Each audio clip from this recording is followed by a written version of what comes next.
नमस्कार, आपके साथ मैं हूं सुमेरा खान। फिक्र आपकी में आपका स्वागत है। शुरुआत करते हैं आज की खबरों के इंट्रोडक्शन यानी परिचय के साथ। फिक्र का पहला फोकस है पीएम मोदी के कीव दौरे पर। इस समय वो पोलैंड में हैं और बस थोड़ी देर बाद कीव जाने वाली एक स्पेशल ट्रेन में बैठेंगे।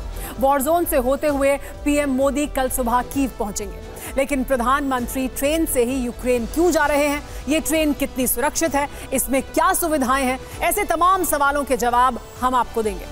अब से थोड़ी देर पहले ही वॉर जोन से एक बड़ी खबर भी आई है जो रूस की तरफ से आई है। प्रेसिडेंट पुतिन ने दावा किया है कि यूक्रेन की सेना ने कल रात कुर्स्क न्यूक्लियर प्लांट पर अटैक की कोशिश की थी।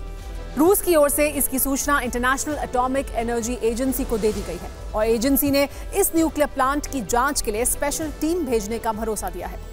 आज सुप्रीम कोर्ट ने पश्चिम बंगाल की सरकार और पुलिस दोनों को फटकार लगाई है। अदालत ने कहा है कि केस पर लीपापोती करने की कोशिश की गई। साथ ही ये भी पूछा कि सीबीआई और राज्य के रिकॉर्ड में अंतर क्यों है। हमने बंगाल पुलिस को सुप्रीम कोर्ट की रेगुलर फटकार वाली रिपोर्ट तैयार की है। हमारी अगली खबर जम्मू कश्मीर से होगी क्योंकि आज यहां विधानसभा चुनाव के लिए कांग्रेस और नेशनल कॉन्फ्रेंस में एक गठबंधन हुआ है। हम इसके पीछे पूरी डिटेल आपके साथ साझा करेंगे, आपको बताएंगे पूरी डिटेल। आज श्रीनगर से राहुल गांधी ने पीएम मोदी के कॉन्फिडेंस पर कैसे सवाल उठाए ये भी बताएंगे। हमारे पास एक बिग न्यूज असम से भी है। आज असम की विधानसभा में मुस्लिम विवाह पंजीकरण विधेयक 2024 पेश कर दिया गया है। ये बिल अगर पास हो गया तो असम में अब काजी नहीं, सरकार निकाह और तलाक का रजिस्ट्रेशन करेगी। आज अयोध्या से लेकर कन्नौज और एमपी के छतरपुर तक अपराधियों के खिलाफ बुलडोजर की गर्जना सुनाई दी है। बुलडोजर की विध्वंसक कथा की तस्वीरें और पूरी डिटेल आपको देंगे। साथ ही ये सवाल भी होगा कि क्या आप भी अब बुलडोजर को न्यायाधीश समझने लगे हैं? दिल्ली पुलिस ने आज देश में अलकायदा के आतंकी मॉड्यूल को ध्वस्त करने का बड़ा दावा किया है। सीक्रेट इंफॉर्मेशन मिलने के बाद उत्तर प्रदेश, राजस्थान और झारखंड में एक ऑपरेशन चलाया गया जिसमें अलकायदा से जुड़े 14 लोगों को हिरासत में लिया गया और देश के बेरोजगारों के लिए दिल वाली नई मुसीबत की घंटी आईसीएमआर ने बजाई है। एक चौंकाने वाला दावा किया है जिसके अनुसार बेरोजगारों को अगले 10 साल में हार्ट अटैक का बड़ा रिस्क है। लेकिन फिक्र की शुरुआत पीएम मोदी के यूक्रेन दौरे की खबर से करते हैं।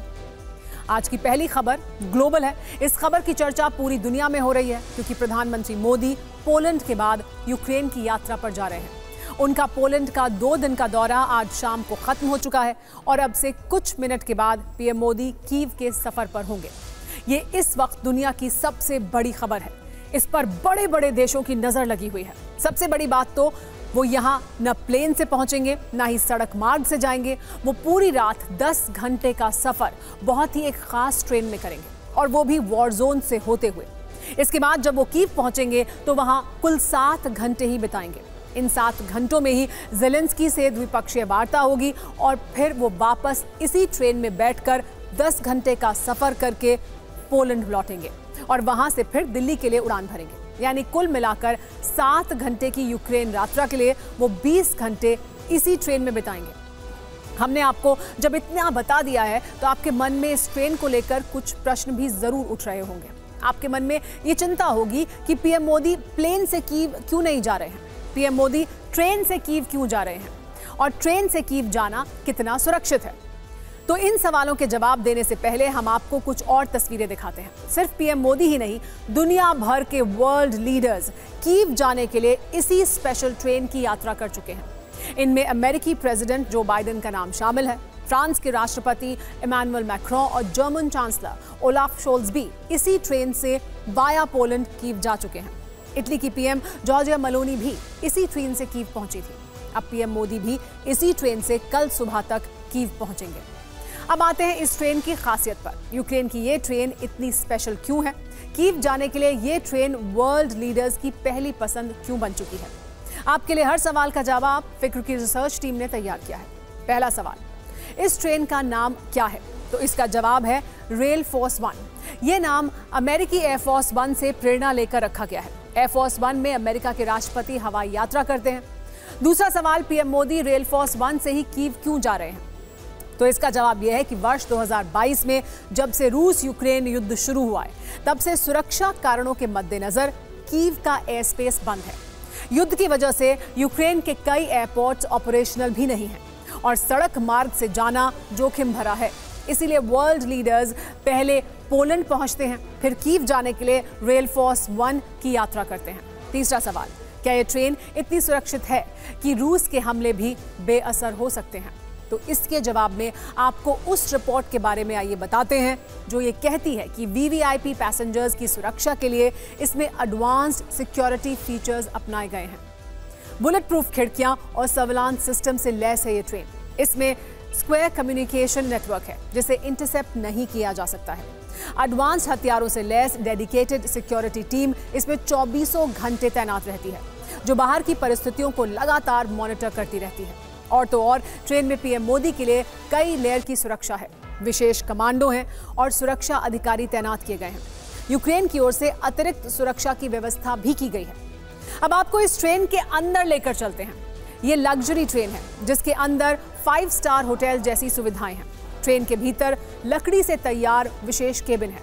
आप इस तस्वीर में भी देख सकते हैं, ये स्पेशल डिजाइन वाले लकड़ी के पैनल केबिन है। बड़ी टेबल है जहां मीटिंग होती है। पूरे केबिन को आलीशान बनाया गया है। इसमें सोफा है, टीवी है, सोने के लिए आरामदायक बिस्तर भी है। आपको एक और जानकारी देते हैं, रेल फोर्स 1 इलेक्ट्रिक इंजन से नहीं चलती है, इसमें डीजल इंजन लगा है। इस वजह से इसकी गति धीमी रहती है। इसे आप ऐसे समझिए कि पीएम मोदी 10 घंटे तक इसी ट्रेन में रहकर 900 किलोमीटर का सफर तय करके कीव पहुंचेंगे और वहां पहुंचने के बाद युद्ध के ताजा हालात पर प्रेसिडेंट ज़ेलेंस्की से चर्चा करेंगे। वैसे युद्ध काल में रेल फोर्स 1 का डीजल इंजन से लैस होना यूक्रेन के लिए प्लस पॉइंट है, क्योंकि रूस यूक्रेन के इलेक्ट्रिक ग्रिड पर लगातार हमले कर रहा है। ऐसे में अगर ये ट्रेन इलेक्ट्रिक ग्रिड पर निर्भर होगी तो दिक्कत हो सकती है। वैसे आपको ये भी पता है कि लग्जरी ट्रेन उन टूरिस्टों को ध्यान में रखकर ये बनाई गई थी जो कभी क्रीमिया घूमने जाते थे, लेकिन वर्ष 2014 में क्रीमिया पर रूस का कब्जा हुआ तो इस ट्रेन को दूसरे शहरों में चलाया जाने लगा और यूक्रेन इसका इस्तेमाल अब कूटनीति के लिए कर रहा है। वैसे यूक्रेन की ये ट्रेन दुनिया भर में इसलिए भी चर्चा में है क्योंकि रेल फोर्स 1 युद्ध में फंसे यूक्रेन के लोगों की जान भी बचा रही है। 2.5 साल से जारी युद्ध में इस ट्रेन से अब तक 40 लाख लोगों को सुरक्षित जगहों पर पहुंचाया गया है, जिनमें 10 लाख बच्चे शामिल हैं। और युद्धग्रस्त क्षेत्रों में इस ट्रेन का इस्तेमाल मेडिकल इमरजेंसी के दौरान भी किया जाता है। पीएम मोदी इस ट्रेन से जब कीव पहुंचेंगे तो वहां पर उनका पूरा कार्यक्रम क्या होगा, युद्ध खत्म करने के लिए उनका जोर किन बातों पर होगा, इसके संकेत आज उनके पोलैंड दौरे से ही दुनिया को मिल गए। आज पोलैंड की राजधानी वॉर्सो में पीएम मोदी का सेरेमोनियल वेलकम हुआ। यहां भारत के राष्ट्रगान जन गण मन की धुन के साथ उन्हें गार्ड ऑफ ऑनर दिया गया, जिसके बाद पोलैंड के पीएम डोनाल्ड टस्क के साथ पीएम मोदी की द्विपक्षीय बैठक हुई। शाम को पोलैंड के राष्ट्रपति आंद्रेज डूडा से उनकी मुलाकात के बाद पीएम मोदी यूक्रेन के लिए रवाना हुए। भारत और पोलैंड के प्रधानमंत्रियों की साझा प्रेस कॉन्फ्रेंस में पीएम मोदी ने कहा कि 45 साल के बाद किसी भारतीय प्रधानमंत्री ने पोलैंड का दौरा किया है। उन्होंने पोलैंड के साथ राजनयिक संबंधों की 70वीं वर्षगांठ की भी बात की और यूक्रेन जाने से पहले शांति से जुड़े 5 बड़े मैसेज दिए। पीएम मोदी ने कहा कि भारत बातचीत से समाधान का पक्षधर है। रूस और यूक्रेन का संघर्ष चिंताजनक है। उन्होंने ये भी कहा कि युद्ध भूमि में समस्या का समाधान नहीं हो सकता है। रूस यूक्रेन संघर्ष का समाधान युद्ध से नहीं बल्कि बातचीत से निकालना चाहिए, कहा पीएम ने। भारत और पोलैंड मानवता में विश्वास रखने वाले देश हैं। इसके अलावा पीएम मोदी ने यह भी कहा कि भारत और पोलैंड के लिए आज का दिन विशेष है। भारत और पोलैंड रणनीतिक साझेदार हैं। उन्होंने पोलैंड की कंपनियों को भारत में निवेश करने का न्योता भी दिया। आप सुनिए पीएम मोदी ने यूक्रेन रवाना होने से पहले क्या क्या कहा।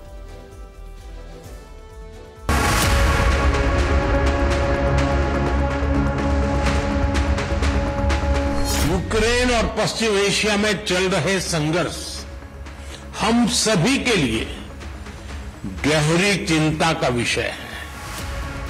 भारत का यह दृढ़ विश्वास है कि किसी भी समस्या का समाधान रणभूमि में नहीं हो सकता।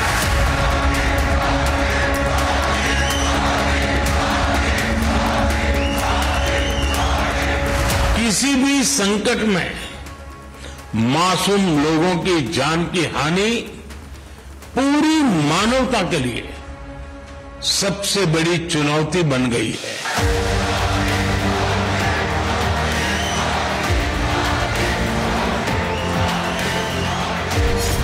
शांति और स्थिरता की जल्द से जल्द बहाली के लिए डायलॉग और डिप्लोमेसी का समर्थन करते हैं।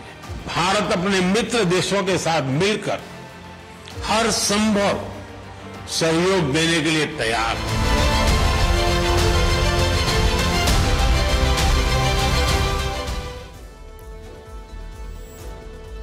आप इतना तो समझ ही चुके हैं कि पीएम मोदी कीव में शांति पथ पर चल रहे हैं और पूरी दुनिया को शांति की उम्मीद भी सिर्फ भारत से है। सवाल यह है कि ऐसा क्यों है?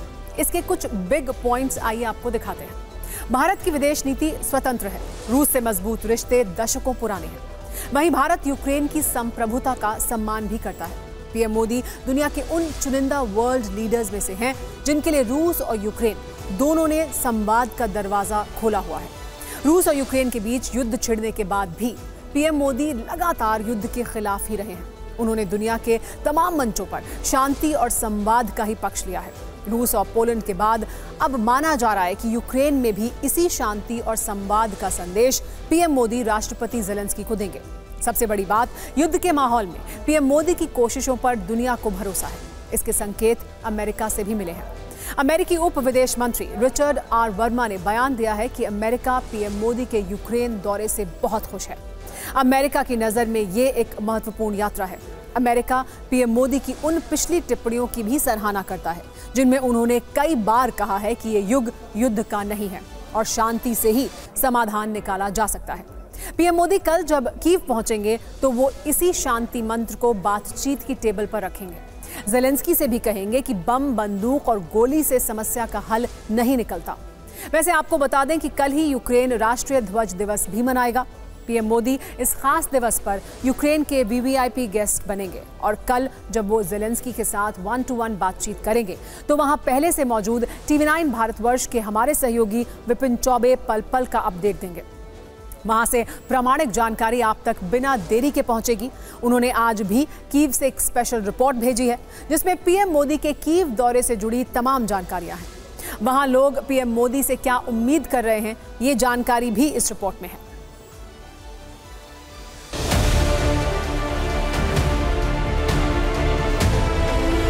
आपको अब जो तस्वीरें दिखा रहे हैं ये यूक्रेन की राजधानी कीव की तस्वीरें हैं। इसी होटल में प्रधानमंत्री को रुकना है और ट्रेन से आने के बाद लगभग 6 घंटे का वक्त वो यूक्रेन की राजधानी कीव में गुजारेंगे और इस दौरान यूक्रेन के प्रेसिडेंट वोलोदिमीर ज़ेलेंस्की से उनकी मुलाकात भी होनी है। इस दौरान जिन जगहों पर वो जाने वाले हैं और जिस जगह से अपने दिन की यूक्रेन में शुरुआत करने वाले हैं वो जगह है यूक्रेन की राजधानी कीव का ये महात्मा गांधी मेमोरियल, जिसने पूरी दुनिया को अहिंसा और शांति का संदेश दिया। और आज की तारीख में यूक्रेन और रशिया के बीच जिस शांति की उम्मीद भारत के प्रधानमंत्री को स्थापित करवाने की जा रही है उसके दिन की शुरुआत यहीं से होनी है। प्रधानमंत्री नरेंद्र मोदी इस पार्क के इस स्टैचू पर आएंगे, यहाँ श्रद्धा सुमन अर्पित करेंगे। हमारे प्रधानमंत्री जी जब यहाँ आएंगे तो सबसे पहली बात तो यही चाहेंगे हम लोग कि ये युद्ध पे विराम लगे।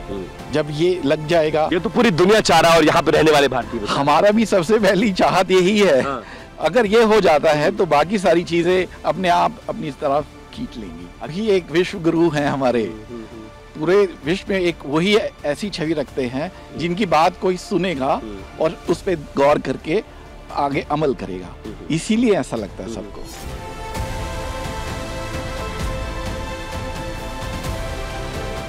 क्या फर्क पड़ेगा? ऐसा जी, जैसे मोदी जी ने वहाँ पर जाकर रशिया में पुतिन साहब को मतलब खुल्लम खुला बोल दिया था कि ये वॉर का टाइम नहीं है, और इस बार भी जब वो वहाँ पर गए थे तो यहाँ पर बम गिरा था एक हॉस्पिटल के ऊपर। उन्होंने वहाँ पर उनको ये भी बोल दिया था कि बच्चों के ऊपर जब ये हादसा होता है तो सबसे ज़्यादा दुख होता है। तो वो ऐसी शख्सियत हैं कि उनके पास मतलब वो सब कुछ बोल सकते हैं और कोई उनका बात का बुरा नहीं मानता, क्योंकि सबके साथ उनके बहुत अच्छे रिलेशंस हैं। वो हमें ये लगता है, हमें बहुत ज़्यादा उम्मीद है कि वो यहाँ पर आके पीस टॉक करके जाएंगे और हम सबको बड़ा रिलीफ मिलेगा। तो यूक्रेन बहुत अच्छी कंट्री है और बड़ी फ्रेंडली कंट्री है और यहाँ के लोग बहुत अच्छे हैं और हमारी संस्कृति को समझते भी हैं। लेकिन वॉर के टाइम अब सब जने हमें एक दूसरी नज़र से देखते हैं, क्योंकि वो समझते हैं कि हम लोग ये दौरा बहुत जरूरी था। अब फिक्र की राजनीतिक फाइल्स खोलते हैं, जिसमें चर्चा नेताओं के मिशन कश्मीर की होगी। श्रीनगर में आज राहुल गांधी वर्सेस नरेंद्र मोदी हो गया। सुनकर आपको शायद यकीन ना हो, आप हैरान हो रहे होंगे, आप सोच रहे होंगे कि प्रधानमंत्री तो कीव यात्रा पर है, फिर यहाँ श्रीनगर में ऐसा कैसे हो गया? यही हम आपको बताने वाले हैं। आपकी सुविधा के लिए हमने इस खबर को 4 हिस्सों में बांटा है। श्रीनगर में राहुल वर्सेस मोदी कैसे हो गया, ये आपको बताएंगे। विपक्षी गठबंधन को राहुल कितना मजबूत कर पाए हैं। राहुल ने आइसक्रीम का स्वाद लिया, फिर क्या हुआ ये भी जानिएगा। और गांधी परिवार का कश्मीर से क्या रिश्ता है, कितना पुराना है ये रिश्ता। अब एक एक करके इन पहलुओं की गहराई से जांच करते हैं। बुधवार शाम को श्रीनगर पहुंचे राहुल गांधी की आज फारूक अब्दुल्ला और उमर अब्दुल्ला के साथ मीटिंग हुई। श्रीनगर में अब्दुल्ला परिवार के घर पर यह बैठक हुई। इसमें कांग्रेस अध्यक्ष मल्लिकार्जुन खड़गे भी मौजूद रहे। ये तस्वीरें श्रीनगर से दिल्ली तक वायरल हैं। इन तस्वीरों के क्या मायने हैं? चुनावी माहौल में इन तस्वीरों में कितने वोटों वाला समीकरण है, हम आपको ये भी बताएंगे। लेकिन श्रीनगर में इससे पहले भी एक मीटिंग हुई। ये मीटिंग राहुल गांधी और खड़गे ने कांग्रेस कार्यकर्ताओं के साथ की। दिल्ली से पहुंचे पार्टी के दिग्गज इसमें शामिल हुए। राहुल के सामने ही प्रदेश इकाई के एक नेता ने कहा कि पार्टी का ढांचा 70% तक टूट चुका है, जिला स्तर पर मजबूती लानी होगी। शायद पार्टी की यही दिक्कतें दूर करने के लिए राहुल पहुंचे थे।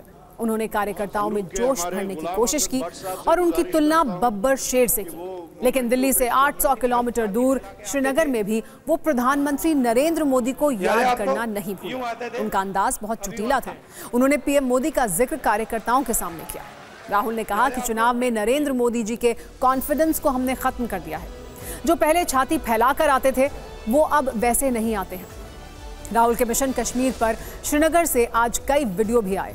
हो सकता है आप ये मिस कर गए हों, इसलिए इन्हें देखना और सुनना दोनों जरूरी है। याद है आपको, यूं आते थे जम्मू कश्मीर में बेरोजगारी। चुनाव में नरेंद्र मोदी जी की कॉन्फिडेंस को इंडिया गठबंधन ने खत्म कर दिया। आपने देखा होगा जो पहले नरेंद्र मोदी जी छाती फैला के आते थे, याद है आपको, यूं आते थे, अब यूं आते हैं। हमने हिंसा से कुछ नहीं किया, गलत शब्द प्रयोग नहीं किए,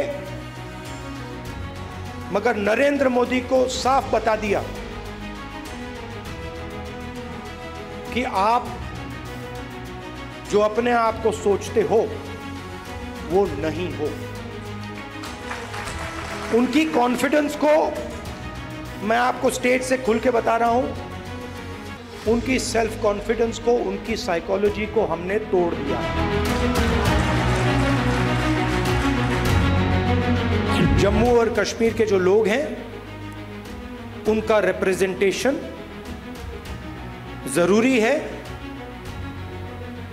हमारे लिए जरूरी है और देश के लिए जरूरी है। जब स्टेटहुड छीनकर यूनियन टेरिटरी बनाई गई, ये पहली बार हुआ है, इससे पहले ये कभी नहीं हुआ। नफरत की काट नफरत से नहीं हो सकती है, नफरत की काट मोहब्बत से हो सकती है, और मिलकर हम नफरत को मोहब्बत से हराएंगे। खैर, राहुल वर्सेस मोदी के चैप्टर से आगे बढ़ते हैं। अब चर्चा श्रीनगर में हुई उस मीटिंग की जिस पर दिल्ली की भी नजर थी, या यूं कहें कि बीजेपी भी इसका अपडेट ले रही थी।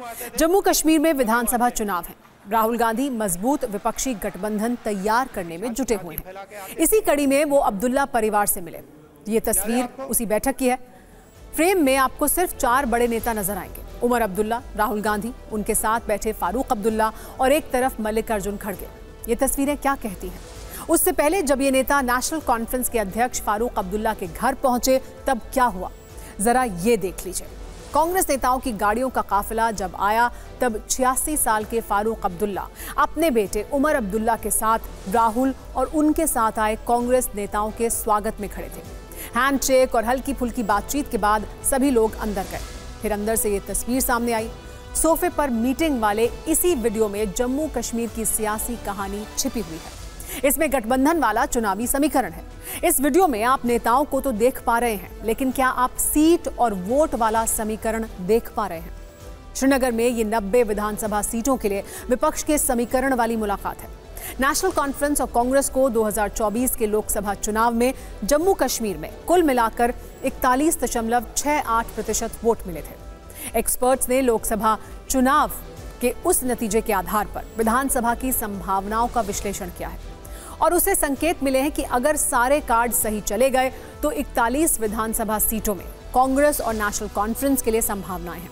हालांकि पीडीपी वाला पेंच अटका हुआ है। आपको बता दें कि जम्मू कश्मीर में बहुमत का आंकड़ा 46 का है। लेकिन एक चीज आपने गौर की, इस मुलाकात का वीडियो तो आया लेकिन ऑडियो नहीं आया। राजनेता बिल्कुल नहीं चाहते कि उनकी सीक्रेट बातचीत रिलीज हो, इसीलिए वो म्यूट कर वीडियो रिलीज करते हैं। आवाज वाले वीडियो नहीं जारी किए जाते। जहां टारगेट करना होता है, इसमें भी वोट का नफा नुकसान छिपा होता है। शायद इसीलिए पीएम मोदी को टारगेट करने वाला वीडियो फुल वॉल्यूम वाला था, लेकिन इस मुलाकात वाली तस्वीरों में वॉल्यूम शून्य था। वैसे इस मीटिंग के बाद फारूक अब्दुल्ला ने मीडिया के सामने ऐलान किया कि 90 सीटों पर गठबंधन हो चुका है, लेकिन राजनीति में इतनी जल्दी तस्वीर साफ नहीं होती है। हमारे ये सूत्र बता रहे हैं कि उमर अब्दुल्ला कांग्रेस को 90 में से 25 से 30 सीटें देने को तैयार थे। कांग्रेस 40 मांग रही थी। ऐसे में कांग्रेस को 35 के आसपास सीटें मिल सकती हैं। एक सीट सीपीएम के यूसुफ तारिगामी को दी जाएगी। कांग्रेस जम्मू में तो नेशनल कॉन्फ्रेंस श्रीनगर में ज्यादा सीटों पर लड़ेगी। कांग्रेस पीडीपी को भी साथ रखना चाहती है, लेकिन उमर अब्दुल्ला इसके खिलाफ हैं। ऐसे में कांग्रेस ने महबूबा मुफ्ती की बेटी इल्तिजा और पीडीपी के मजबूत उम्मीदवारों के खिलाफ प्रत्याशी नहीं देने का फॉर्मूला सुझाया है, जिस पर नेशनल कॉन्फ्रेंस ने अब तक पत्ते नहीं खोले हैं। मतलब पीडीपी को लेकर अब तक सस्पेंस बना हुआ है। शायद इसीलिए गठबंधन का ऐलान तो हो गया, लेकिन कौन कितनी सीटें लड़ेगा, पीडीपी पर रणनीति क्या होगी, इस सस्पेंस से पर्दा उठना बाकी रह गया है।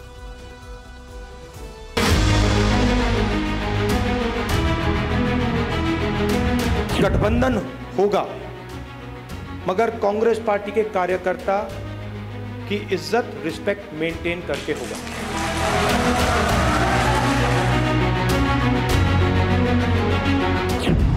बहुत कॉर्डियल एटमॉस्फेयर में मुलाकात और जो अलायंस है वो ऑन ट्रैक है। 90 सीट्स पे ये पूरे 90 सीट्स पे अलायंस। कांग्रेस पार्टी जम्मू कश्मीर में राजनीतिक बैसाखियां ढूंढ रही है, क्योंकि कांग्रेस का वजूद जम्मू कश्मीर से मिट चुका है। श्री राहुल गांधी जी, श्री खड़गे साहब कभी फारूक अब्दुल्ला साहब का दरवाजा खटखटा रहे हैं, तो कभी मैडम महबूबा मुफ्ती साहिबा के घर में दस्तक दे रहे हैं।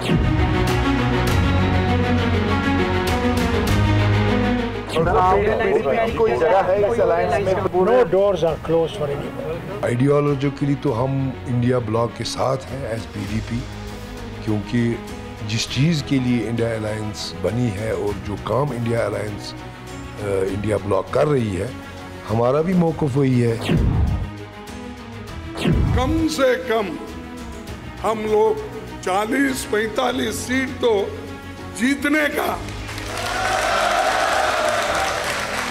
हमको जीतने का एक सर्वे मिला है और वो सर्वे ये कहता है सबसे ज्यादा अगर किस पार्टी के तरफ रुझान है तो वो कांग्रेस के तरफ रुझान है।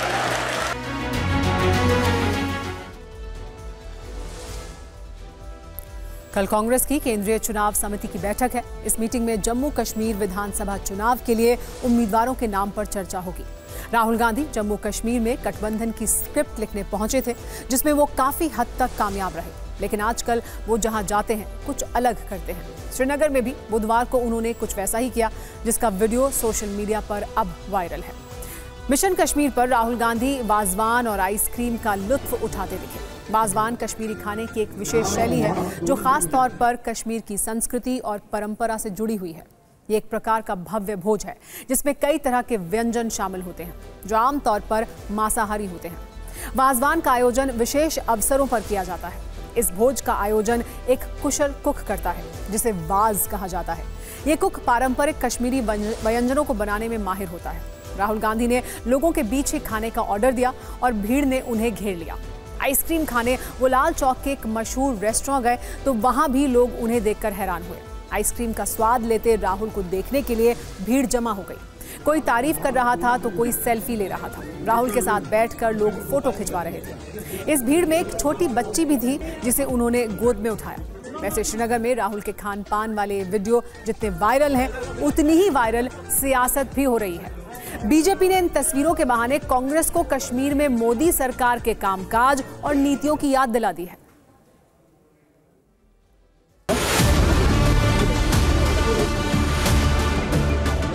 आज वहां शांति है। कभी प्रियंका गांधी और राहुल गांधी स्नोबॉल खेलते हैं, कभी वहां आइसक्रीम खाते हैं। ये बदला हुआ जम्मू कश्मीर है। इसके लिए उन्हें प्रधानमंत्री नरेंद्र मोदी जी का धन्यवाद करना चाहिए।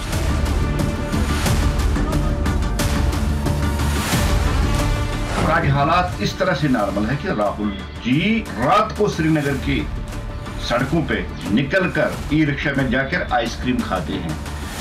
ये वही कश्मीर है जिस कश्मीर में कभी गोलियां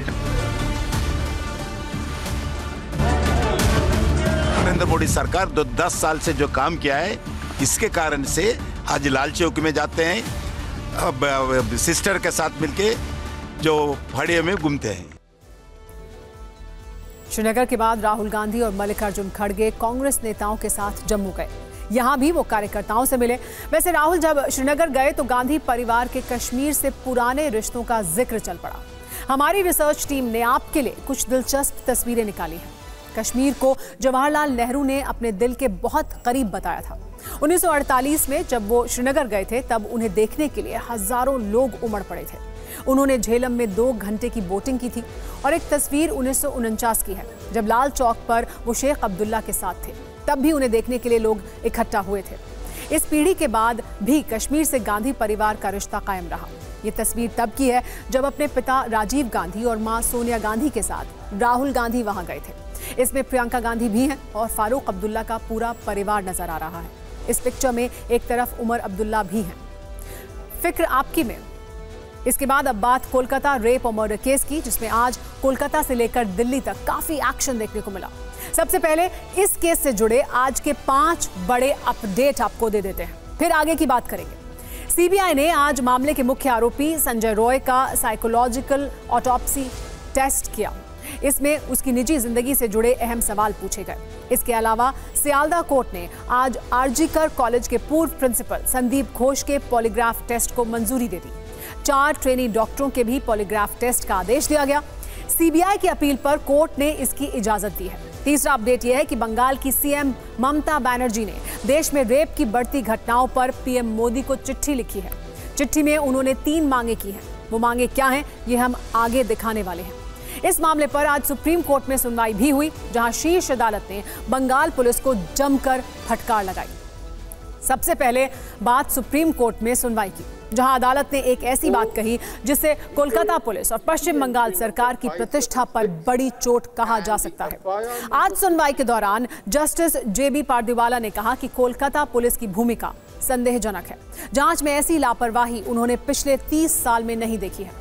कोलकाता पुलिस पर सुप्रीम कोर्ट की आज ये इकलौती टिप्पणी नहीं थी, बल्कि जांच के तरीके और लापरवाही पर कोर्ट में इतनी बातें कही गईं कि पश्चिम बंगाल सरकार के वकील के लिए पुलिस का बचाव करना मुश्किल ही नहीं, नामुमकिन हो गया था। आज सुप्रीम कोर्ट में जैसे ही मामले की सुनवाई शुरू हुई, सीबीआई और कोलकाता पुलिस ने अपनी अपनी रिपोर्ट सौंपी। सीबीआई ने कोर्ट में केस की स्टेटस रिपोर्ट सौंप दी, जिसमें यह बताया गया कि 9 दिन की जांच में अब तक क्या जानकारी मिली है। जबकि कोलकाता पुलिस ने भी 14 से 15 अगस्त की रात अस्पताल में हुई तोड़फोड़ की जांच रिपोर्ट सौंपी। इसके बाद मामले की सुनवाई शुरू हुई और चीफ जस्टिस डीवाई चंद्रचूड़ ने डॉक्टरों से कहा कि सबसे पहले आप लोग अपने काम पर लौटें। हम आदेश देते हैं कि विरोध प्रदर्शन के बाद काम पर वापस आने वाले डॉक्टरों के खिलाफ कोई कार्रवाई नहीं की जानी चाहिए। डॉक्टर्स को यह निर्देश देने के बाद सुप्रीम कोर्ट ने कोलकाता पुलिस की धुलाई का राउंड शुरू किया। कोर्ट में सुनवाई की एक एक डिटेल को समझें, उससे पहले आज की सुनवाई से जुड़ी 5 बड़ी बातें क्या थीं और क्या निकलकर सामने आई, वो देख लीजिए। सुप्रीम कोर्ट ने आज की सुनवाई में कहा कि बंगाल पुलिस ने कानून का पालन नहीं किया है। क्राइम सीन के साथ छेड़छाड़ की गई है। पश्चिम बंगाल सरकार क्या छिपा रही है, ये बड़ा सवाल है। पहले पोस्टमार्टम और फिर एफआईआर हुई, ऐसा क्यों हुआ? यह भी पूछा गया कि अस्पताल प्रशासन ने एक्शन क्यों नहीं लिया। इन बातों से यह क्लियर है कि कोलकाता पुलिस और पश्चिम बंगाल सरकार के लिए आज का दिन कोर्ट के अंदर कुछ खास अच्छा नहीं रहा और इसकी शुरुआत चीफ जस्टिस के पोस्टमार्टम वाले सवाल से ही हुई। सुनवाई शुरू होते ही चीफ जस्टिस ने सबसे पहले पूछा कि क्या आपके पास पोस्टमार्टम रिपोर्ट है? सॉलिसिटर जनरल तुषार मेहता ने कहा हाँ, पुलिस ने दी थी। पश्चिम बंगाल सरकार के वकील कपिल सिब्बल ने भी कहा मेरे पास हर मिनट की टाइमलाइन है कि क्या हुआ। इस पर सीजेआई ने कपिल सिब्बल से कहा एक पहलू बेहद परेशान करने वाला है। मौत की अननेचुरल डेथ की एंट्री सुबह 10:10 पर दर्ज की गई, जबकि क्राइम सीन की सुरक्षा और सबूत जुटाने का काम रात 11:30 बजे क्यों किया गया? इतने समय तक क्या हो रहा था? इस पर जस्टिस पारदीवाला ने पूछा कि पोस्टमार्टम कब किया गया? कपिल सिब्बल ने जवाब दिया शाम को 6:10 से 7:10 के बीच। जस्टिस पारदीवाला ने कहा जब आप पोस्टमार्टम करना शुरू करते हैं तो इसका मतलब है कि ये अप्राकृतिक मौत का मामला है। ये बहुत आश्चर्यजनक है। अननेचुरल डेथ का केस दर्ज करने से पहले पोस्टमार्टम कर दिया गया। इतना ही नहीं, जस्टिस पारदीवाला ने कहा कि राज्य सरकार ने इस केस में इस तरह से काम किया जो मैंने अपने 30 साल के करियर में नहीं देखा है। कोर्ट में जिरह के दौरान बंगाल सरकार के वकील सिब्बल ने सॉलिसिटर जनरल तुषार मेहता से कहा आप कीचड़ उछाल रहे हैं। इस पर सॉलिसिटर जनरल ने जवाब दिया हम केवल कीचड़ हटा रहे हैं। पश्चिम बंगाल सरकार के सवाल जवाब के बीच लंच ब्रेक हुआ और जब फिर से सुनवाई शुरू हुई तो सॉलिसिटर जनरल कोर्ट में सीबीआई की स्टेटस रिपोर्ट पर अपनी बात रख रहे थे। इस दौरान उन्होंने सिब्बल को हंसते हुए देखा और कहा कि एक लड़की की जान चली गई है, कम से कम हंसिए तो मत। इसके बाद चीफ जस्टिस ने फिर पश्चिम बंगाल सरकार के वकील कपिल सिब्बल से पूछा एफआईआर देर रात 11:30 बजे क्यों दर्ज की गई? इसको कैसे जस्टिफाई करेंगे? क्या कारण है कि एफआईआर 14 घंटे देरी से दर्ज की गई? कॉलेज के प्रिंसिपल को सीधे कॉलेज जाकर एफआईआर दर्ज करानी चाहिए थी। वो किसका बचाव कर रहे हैं? उन्होंने इस्तीफा दिया तो दूसरे कॉलेज का काम क्यों सौंप दिया गया? अब इस मामले की अगली सुनवाई 5 सितंबर को होनी है। इस बीच रेप की घटना पर कुछ दिन पहले मार्च निकालने वाली सीएम ममता बनर्जी ने पीएम को चिट्ठी लिखी है। इस चिट्ठी में ममता बनर्जी ने 3 मांगे की हैं। पहली मांग यह है कि ऐसे जघन्य और क्रूर अपराधों को रोकने के लिए सख्त कानून की जरूरत है। चिट्ठी में ममता बनर्जी की दूसरी मांग यह है कि ऐसे मामलों में फास्ट ट्रैक कोर्ट को जल्द सुनवाई करनी चाहिए। तीसरी मांग यह है कि 15 दिनों के भीतर ऐसे मामलों का ट्रायल पूरा करना चाहिए। इसके अलावा ममता बनर्जी ने चिट्ठी में और क्या लिखा है, हमने उसका सार तैयार किया है। देश भर में बलात्कार के मामले लगातार बढ़ रहे हैं और उपलब्ध आंकड़ों के मुताबिक कई मामलों में बलात्कार के साथ हत्या भी की जाती है। ये देखना भयावह है कि देश भर में प्रतिदिन लगभग 90 बलात्कार के मामले होते हैं। इससे समाज और राष्ट्र का विश्वास और विवेक डगमगाता है। हम सभी का ये कर्तव्य है कि हम इसे समाप्त करें ताकि महिलाएं सुरक्षित महसूस करें।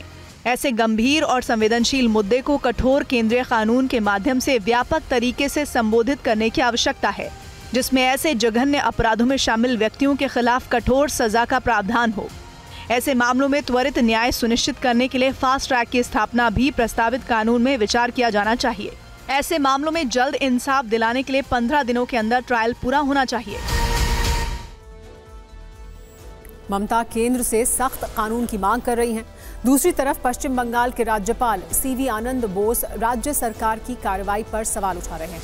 उन्होंने कहा है कि सुप्रीम कोर्ट एक्शन चाहता है, पर पश्चिम बंगाल सरकार की ओर से एक्शन नहीं हो रहा है। कुछ कार्यवाही करना है वो जरूर करना है। एक ट्रस्ट डेफिसिट है इस प्रशासन से। मिड कोर्स करेक्शन के लिए सरकार तैयार होना है। कैसा करेक्शन करना है, कौन सा करेक्शन करना है, उसके बारे में क्लियर डायरेक्शंस सुप्रीम कोर्ट ने दिया है। सुप्रीम कोर्ट के डायरेक्शन के अनुसार काम करो, जल्दी करो। लोगों की संदेह जो है वो डिस्पेल करना है, एक गवर्नमेंट का उत्तरदायित्व है। जिस वक्त कोलकाता रेप मर्डर केस के खिलाफ देश में आक्रोश है, उस वक्त एसोसिएशन फॉर डेमोक्रेटिक रिफॉर्म यानी एडीआर ने महिलाओं के खिलाफ क्रिमिनल मामलों वाले नेताओं की रिपोर्ट जारी की है। रिपोर्ट के अनुसार देश में 16 सांसदों और 135 विधायकों को मिलाकर कुल 151 जनप्रतिनिधियों पर महिलाओं के खिलाफ अपराध के मामले दर्ज हैं। इसमें बंगाल के जनप्रतिनिधियों की संख्या सबसे ज्यादा है। यहाँ के 21 विधायक और 4 सांसदों को मिलाकर कुल 25 नेताओं पर महिला अपराध के केस दर्ज हैं।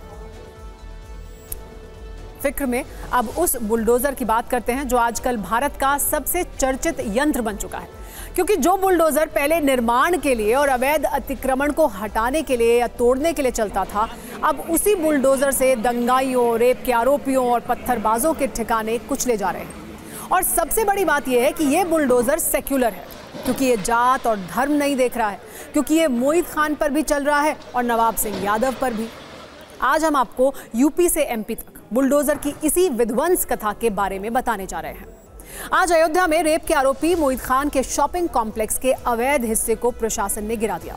उत्तर प्रदेश के कन्नौज में ही रेप के एक और आरोपी नवाब सिंह यादव के रिश्तेदार पर भी बुलडोजर एक्शन हुआ और कोल्ड स्टोरेज के अवैध हिस्से को तोड़ दिया गया।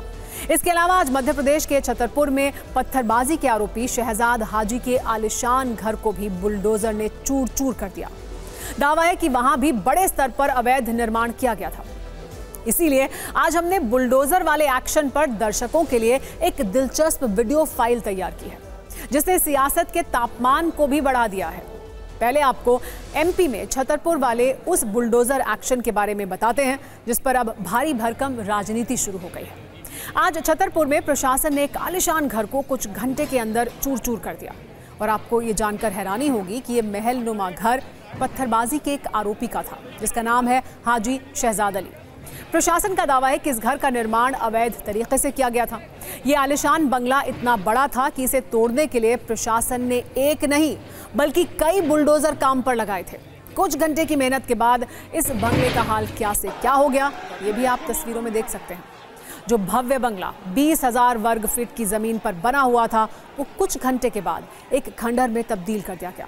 हालांकि दावा है कि प्रशासन की कार्रवाई से पहले शहजाद अपने परिवार के साथ फरार हो चुका था। अधिकारियों ने सिर्फ पत्थरबाजी के आरोपी शहजाद अली का घर ही नहीं तोड़ा, बल्कि करीब 1 करोड़ की कुल कीमत वाली 3 महंगी गाड़ियों को भी बुलडोजर से रौंद दिया और कुछ ही मिनट में कार का कबाड़ बना दिया गया। लेकिन प्रशासन ने हाजी शहजाद अली के इस आलिशान घर पर बुलडोजर वाला एक्शन क्यों लिया, इसकी भी वजह सुन लीजिए। दरअसल 21 अगस्त को मुस्लिम समुदाय पर एक शख्स द्वारा की गई आपत्तिजनक टिप्पणी से नाराज लोग थाने में ज्ञापन देने गए थे। इसके लिए बाकायदा लेटर छपवाए गए थे और ज्यादा से ज्यादा लोगों को थाने में बुलाया गया था। लेकिन तभी ये बातचीत बड़े बवाल में तब्दील हो गई और लोगों ने पुलिस पर पथराव करना शुरू कर दिया, जिसमें कई पुलिस वाले घायल हो गए। दावा यह है कि इस पत्थरबाजी का मुख्य आरोपी हाजी शहजाद है और उसी की अगुवाई में थाने के अंदर से बवाल शुरू हुआ। इसके बाद प्रशासन ने उसके बंगले पर बुलडोजर एक्शन लिया, क्योंकि दावा यह है कि हाजी शहजाद ने अपना यह आलिशान बंगला अवैध तरीके से बनाया था। वैसे सवाल यह भी पूछा जाना चाहिए कि जब यह अवैध बंगला तैयार किया जा रहा था, तब प्रशासन गहरी नींद में क्यों था? क्या तब किसी विशेष व्यवस्था के तहत अधिकारियों की जुबान बंद कराई गई थी? फिलहाल ये जांच का विषय है, लेकिन हम आपको छतरपुर में बुलडोजर वाले इस विध्वंस पर एक रील दिखाते हैं।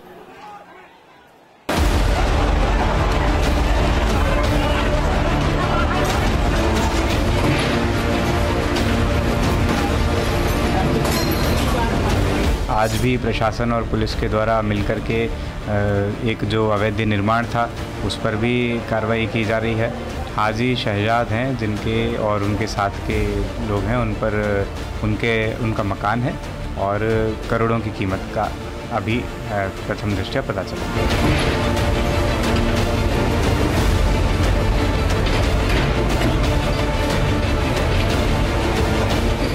पुलिस अपनी कार्रवाई में पक्षपात कर रही है, जो ठीक नहीं है। जिन लोगों ने पथराव किया है उन पर जो धारा बनती है उसके अनुसार मुकदमा रजिस्टर्ड होना चाहिए, लेकिन इसके बाद की जो प्रक्रिया अपनाई जाती है उसमें पक्षपात नहीं होना चाहिए। छतरपुर की कार्रवाई पर शासन ने बहुत जमकर कार्रवाई की है। गुंडे मवाली कान खोलकर सुन लें, शांति से आवेदन दो, विचार किया जाएगा, नियम अनुसार काम होगा। बाबा साहब अंबेडकर के संविधान का पूरा पालन होगा। अगर उत्पात मचाया, गुंडागिर्दी की तो नंग नंग तोड़ दिए जाएंगे।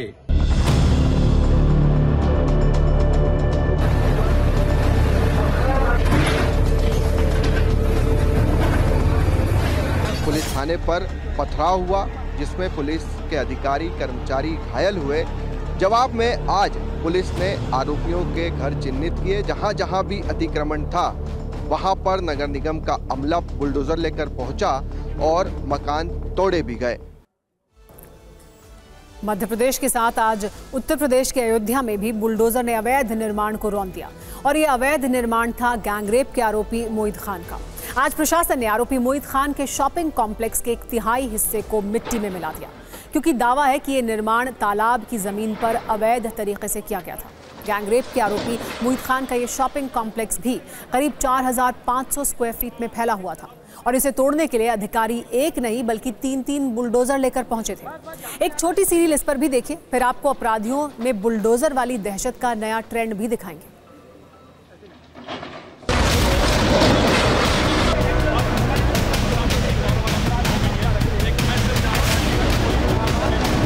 मोहित खान के अवैध कॉम्प्लेक्स पर अब बुलडोजर एक्शन तेज कर दिया गया है। आपको बता दें कि दो तरफ से जेसीबी से इस इमारत को गिराने का काम किया जा रहा है। पूरी इमारत है, इसको खाली करा दिया गया था। 24 घंटे की मोहलत दी गई थी और उसके बाद अब जो बुलडोजर एक्शन है वो यहाँ प्रारंभ कर दिया गया है। वैसे आजकल आपने देखा होगा उत्तर प्रदेश हो, मध्य प्रदेश हो या फिर राजस्थान जैसे राज्य, इंसाफ के नाम पर बुलडोजर मॉडल बहुत ट्रेंड कर रहा है और लोगों में जो डर था वो अब बदल चुका है। पहले लोगों में मौजूद इस डर का नाम पुलिस और कानून था, लेकिन अब ये डर बुलडोजर में तब्दील हो गया है क्योंकि अपराधी कोई भी हो, नाम कुछ भी हो और धर्म कोई भी हो, ये बुलडोजर किसी को नहीं छोड़ रहा है। वैसे आज फिक्र में आपको इस बुलडोजर की दिलचस्प यात्रा को भी देखना चाहिए। शायद हमारे बहुत सारे दर्शकों को यह ना पता हो कि बुलडोजर का इस्तेमाल सबसे पहले कृषि के लिए किया जाता था। रिपोर्ट्स के मुताबिक दुनिया का पहला बुलडोजर 18 दिसंबर 1923 को बना और इसका प्रयोग सबसे पहले खेती के लिए किया गया। वर्ष 1946-47 में ब्रिटेन में पहली बार बुलडोजर से बर्फ हटाई गई और फिर यह एहसास हुआ कि बुलडोजर का इस्तेमाल कई काम में हो सकता है। फिर इसकी यात्रा निर्माण कार्यों तक पहुंच गई। अब इस बुलडोजर को इंसाफ का राजनीतिक टूल भी कहा जा रहा है क्योंकि आज के दौर में बुलडोजर वाले इंसाफ का ट्रेंड चल रहा है। हालांकि इस पर हमेशा ही सवाल उठते रहे हैं क्योंकि तर्क देने वाले ये भी कहते हैं कि किसी अपराधी का घर गिराना जायज नहीं है क्योंकि किसी एक शख्स की सजा उसके पूरे परिवार को देना इंसाफ नहीं हो सकता। वैसे ये समझना होगा कि बुलडोजर कोई न्यायाधीश नहीं है। किसी आरोपी या अपराधी का अवैध मकान गिराने से जो हो सकता है वो थोड़ी देर के लिए कुछ लोगों में इंस्टेंट इंसाफ वाली फीलिंग आ सकती है, लेकिन इसे इंसाफ की श्रेणी में नहीं रखा जा सकता क्योंकि इंसाफ अदालत से ही होता है। फिक्र में अब पुलों का जिक्र करते हैं। हम आपको बार बार गिरते हुए पुलों की खबरें दिखा चुके हैं। इनमें से एक पुल तो ऐसा था जो बनते बनते ही 3 बार गिर गया, लेकिन गिरे हुए पुलों की भीड़ में एक पुल ऐसा भी है जो इंजीनियरिंग का चमत्कार है और जिसने अपनी एक नई परिभाषा पास की है, नई परीक्षा पास की है। रामेश्वरम के न्यू पंबन ब्रिज पर सैकड़ों टन की मालगाड़ी चलाकर इस पुल की वजन उठाने की क्षमता को परखा गया है। ट्रायल के तौर पर इस पुल पर वो मालगाड़ी चलाई गई जिसमें बड़े बड़े पत्थर और गिट्टियां भरी हुई थी। नए पंबन ब्रिज के बन जाने से मंडपम से रामेश्वरम के बीच की दूरी घटकर महज 20 मिनट रह जाएगी। पंबन ब्रिज के मालगाड़ी वाले टेस्ट के दौरान ड्रोन से एक वीडियो बनाया गया। इस वीडियो में इंजीनियरिंग की बेजोड़ मिसाल देखने को मिल रही है। नए पंबन ब्रिज से क्या कुछ बदल जाएगा, इस पुल की विशेष बातें क्या हैं, ये पुल इतना खास क्यों है, वो भी देख लीजिए। पंबन ब्रिज भारत का पहला वर्टिकल लिफ्ट रेलवे सी ब्रिज है। अरब सागर में जहाज आने पर रेलवे ट्रैक का एक हिस्सा ऊपर उठ जाएगा। ट्रेन के आने से पहले ट्रैक का हिस्सा नीचे आकर अपने आप जुड़ जाएगा। पुल का 72.5 मीटर लंबा हिस्सा ऊपर तक जाएगा और फिर नीचे आ जाएगा। लिफ्ट स्पैन की चौड़ाई 16 मीटर और वजन 550 टन है। न्यू पंबन ब्रिज 2.2 किलोमीटर लंबा है। समुद्र तल से इस पुल को 22 मीटर ऊपर तक ऊंचा उठाया जा सकता है। इसमें 18.3 मीटर के 100 स्पैन और 63 मीटर का एक नेविगेशनल स्पैन लगाया गया है। ये ब्रिज 545 करोड़ रुपए की लागत से बनकर तैयार हुआ है। इस ब्रिज से 80 किलोमीटर प्रति घंटे की रफ्तार से ट्रेनें गुजर सकेंगी, जबकि पुराने ब्रिज पर ट्रेनों की रफ्तार सिर्फ 10 किलोमीटर प्रति घंटा हुआ करती थी। पुराने पंबन ब्रिज को नए सिरे से बनाने के लिए आधारशिला प्रधानमंत्री मोदी ने मार्च 2019 में कन्याकुमारी में रखी थी।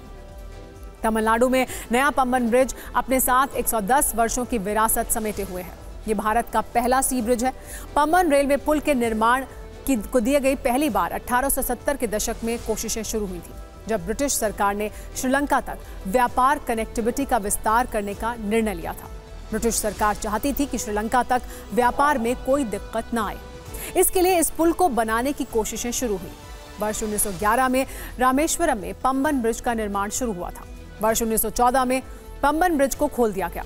इसके बाद अगले 50 वर्षों तक इस पुल में न जाने कितने तूफान और समंदर में आने वाली हाई टाइड झेली, लेकिन इस पुल को कोई नुकसान नहीं हुआ। इसके बाद वर्ष 1964 में आए भयानक साइक्लोन में इस पुल को नुकसान हुआ, लेकिन मरम्मत के बाद यह पुल दोबारा खोल दिया गया। वर्षों तक रामेश्वरम तक पहुंचने का इकलौता जरिया पंबन ब्रिज ही था। वर्ष 2009 में भी आए साइक्लोन में पंबन ब्रिज को नुकसान पहुंचा, लेकिन सिर्फ 46 दिनों में ही इसे फिर आम लोगों के लिए खोल दिया गया। वर्ष 2020 में नए पंबन ब्रिज का निर्माण कार्य शुरू हुआ। वर्ष 2022 में पुराना पंबन ब्रिज बंद कर दिया गया और अब यानी वर्ष 2024 में नया पंबन ब्रिज बनकर तैयार है और 1 अक्टूबर से ये आम लोगों के लिए खुल भी जाएगा। फिक्र आपकी में अब रफ्तार से देश दुनिया की टॉप 9 खबरें देखते हैं। कर्नाटक में कांग्रेस विधायक दल की बैठक में बड़ा फैसला। कांग्रेस के सभी विधायकों ने सीएम सिद्धरामैया के साथ दिखाई एकजुटता। कांग्रेस ने राज्यपाल पर लगाया राजनीति करने का आरोप। Deputy CM DK Shivakumar ने कहा, राज्यपाल ने बिना किसी जांच के मुख्यमंत्री के खिलाफ मुकदमा चलाने की इजाजत दी। ममता बनर्जी ने पीएम मोदी को लिखा पत्र, बोली देश में रोजाना 90 रेप के मामले, कड़े कानून बनाने की वकालत के साथ फास्ट ट्रैक स्पेशल कोर्ट बनाकर 15 दिन में दोषियों को सजा देने की मांग भी की। वक्फ संशोधन बिल पर बनी जेपीसी की आज पहली बैठक हुई, जो करीब 6 घंटे चली। चेयरमैन जगदम्बिका पाल ने जनता से सुझाव मांगने के दिए निर्देश। अखबारों और अन्य माध्यमों में विज्ञापन देकर मांगे जाएंगे सुझाव। दिल्ली से जम्मू पहुंचे बीजेपी के बड़े नेताओं ने की बैठक। विधानसभा चुनाव की रणनीति पर हुई चर्चा। बैठक में जम्मू कश्मीर के प्रभारी जी किशन रेड्डी भी शामिल हुए। बिहार के पूर्व मंत्री और वरिष्ठ नेता श्याम रजक ने आरजेडी से दिया इस्तीफा। लालू यादव को भेजा पत्र, बोले आप मोहरा चल रहे थे, मैं रिश्तेदारी निभा रहा था। सुप्रीम कोर्ट के कहने के बाद दिल्ली एम्स के रेजिडेंट डॉक्टर्स एसोसिएशन ने खत्म की हड़ताल। Kolkata rape and murder case को लेकर पिछले 11 दिन से डॉक्टर हड़ताल पर थे। 12 अगस्त से सभी डॉक्टर प्रदर्शन कर रहे थे। मुख्य चुनाव आयुक्त राजीव कुमार ने जम्मू कश्मीर और हरियाणा चुनाव के ऑब्जर्वर्स के साथ की मीटिंग। समय पर कार्रवाई के लिए भ्रामक खबरों को लेकर सतर्क रहने की सलाह भी दी। दोनों राज्यों में नियुक्त होंगे 400 ऑब्जर्वर्स। कल देश मनाएगा पहला राष्ट्रीय अंतरिक्ष दिवस। चंद्रयान 3 की सफल लैंडिंग का 1 साल पूरा होगा। राष्ट्रपति द्रौपदी मुर्मू दिल्ली में होने वाले मुख्य कार्यक्रम का उद्घाटन करेंगी। विश्व प्रसिद्ध फुटबॉल प्लेयर क्रिस्टियानो रोनाल्डो ने यूट्यूब पर बनाया वर्ल्ड रिकॉर्ड। रोनाल्डो के चैनल को 90 मिनट में मिले 10 लाख सब्सक्राइबर्स। रोनाल्डो के कुल सब्सक्राइबर्स 20 करोड़ के पार पहुंचे। रोनाल्डो ने अपने बच्चों को दिखाया यूट्यूब बटन।